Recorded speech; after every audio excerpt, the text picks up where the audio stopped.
আসন্ন সংসদ নির্বাচনে যারা ভোট দিতে যাবেন, ভোট দেবেন, তারা এই কাজটা অবশ্যই করবেন না। দয়া করে নিজের সেফটিটা আগে করবেন। নিজের সেফটিটা এই কারণে বললাম, দেখবেন আপনারা যখন ভোট দিতে যাবেন, অনেক মানুষ আছে মোবাইল দিয়ে সেলফি তুলে নেবে। সেই আপনি যে সিল দিছেন ব্ল্যাক পেপারে, ওই ব্ল্যাক পেপারের ছবিটা মোবাইলে শুট করে রাখবে। এই শুট করে রেখে দেখাইতে চাইবে পরবর্তী যে যে দল উঠবে, দেখাতে চাইবে যে আমি ওই দলে ভোটটা দিছি। এটা প্রমাণ সূত্রে সে ছবিটা তুলবে। এই ছবি যে একটা সময় তার জানের কাল হয়ে যাবে, অনেকেই এই ধারণাটা বা এই জ্ঞানটা মাথায় রাখেন না। কিভাবে আপনি যখন এই ছবিটা সেলফিটা তুলে অনলাইনে প্রচার করবেন, পোস্ট করবেন, সেখান থেকে কি ইফেক্টটা আসবে আপনার?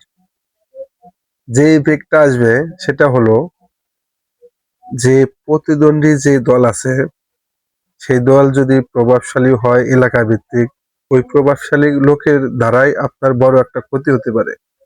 যেমনটা আপনি যে যাক ভোট দিছেন, সে উঠছে, আপনার ওই ব্যক্তি যদি কাছে হয় বা প্রভাবশালী লোক হয়, যে যারা যারা ভোট দিছে তাকে, তাকে আমি হয়রানি করব, বিভিন্ন হ্যারাসমেন্ট করব, বিভিন্ন দিক দিয়ে তাকে হ্যারাসমেন্টের সম্মুখীন হতে হবে।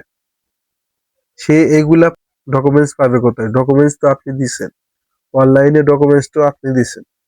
সেই অনলাইন থেকে সেই ডকুমেন্টসটা দেখে খুব সহজে সে চিহ্নিত করতে পারবে যে এরা তো ওই ব্যক্তি ভোট দিছে। তো এইভাবে হ্যারাসমেন্ট হতে পারেন আপনারা ওই ছবিটা তোলার ক্ষেত্রে।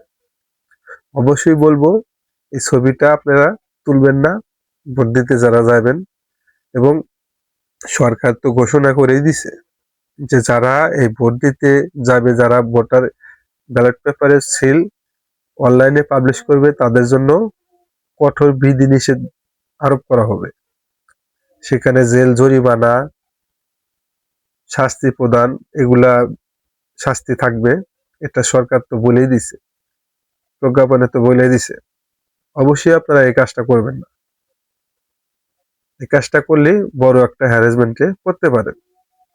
ভিডিওটি শেয়ার করবেন অপরকে দেখার জন্য। যারা জানে না, এই ভিডিও থেকে তারা কিছুটা হলেও নলেজ পেতে পারে। দেখা হবে পরবর্তী যে কোনো ভিডিওতে। আল্লাহ হাফেজ।